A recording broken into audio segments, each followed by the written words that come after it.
জলেশ্বৰ সমষ্টিৰ গৌৰনগৰত কংগ্ৰেছ দলৰ নিৰ্বাচনী কাৰ্যালয় শুভ উদ্বোধন আৰু যোগদান কাৰ্যসূচী অনুষ্ঠিত হয়। ধুবুৰী লোকসভাৰ অন্তৰ্গত জলেশ্বৰ সমষ্টিৰ গৌৰনগৰ বজাৰত কংগ্ৰেছ দলৰ নিৰ্বাচনী কাৰ্যালয়ৰ শুভ উদ্বোধন। উক্ত নিৰ্বাচনী কাৰ্যালয়ৰ ৰঙা ফিটা কাটি শুভ উদ্বোধন কৰে জলেশ্বৰ সমষ্টিৰ বিধায়ক আফতাব উদ্দিন মোল্লা, জলেশ্বৰ ব্লক কংগ্ৰেছৰ সভাপতি, মণ্ডল কংগ্ৰেছৰ বিষয়ববীয়াসকলৰ লগতে কংগ্ৰেছৰ বিভিন্ন পদৰ নেতা কৰ্মীসকল উপস্থিত থাকে। উক্ত সভাত বিভিন্ন দলৰ প্ৰায় 2 শতাধিক লোক কংগ্ৰেছ দলত যোগদান কৰে।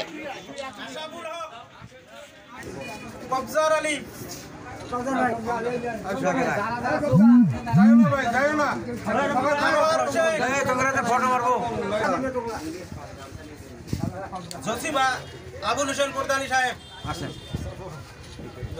এখন ফুলাম আইসো কাইকে আছে না বাবুল এর কি আবুল হক নাকি বাবুল নামটা উল্টে লিখছে অধিক মানুষ প্রায় 200 মান মানুষ ইয়াত যোগদান হয়ে আছে।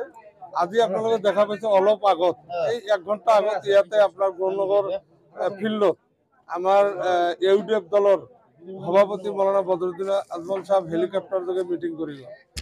এই মিটিং কৰাৰ পিছত প্ৰাক মুহূৰ্ততে পিছ মুহূৰ্ততে সহ মানুহ আহি কংগ্ৰেছ দলত যোগদান কৰি আছে।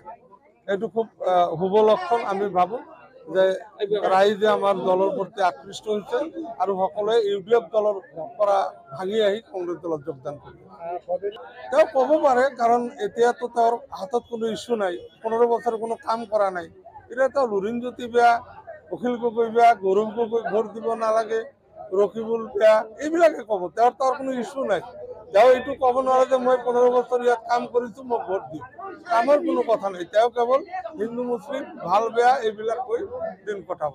আজি আপুনি তাৰ প্ৰমাণ পাইছে। 1 ঘণ্টা আগত মিটিং কৰি যোৱাৰ পিছত সহ মানুহ কংগ্ৰেছৰ ফালে আহিছে।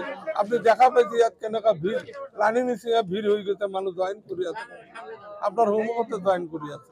ইয়াত আৰু কি উদাহৰণ নিশ্চিত জয় হ'ব। ৰাইজে দিব ভোট, ৰাইজে দিব, ওপৰালে নিশ্চয় তেওঁক জয়লাভ কৰাব।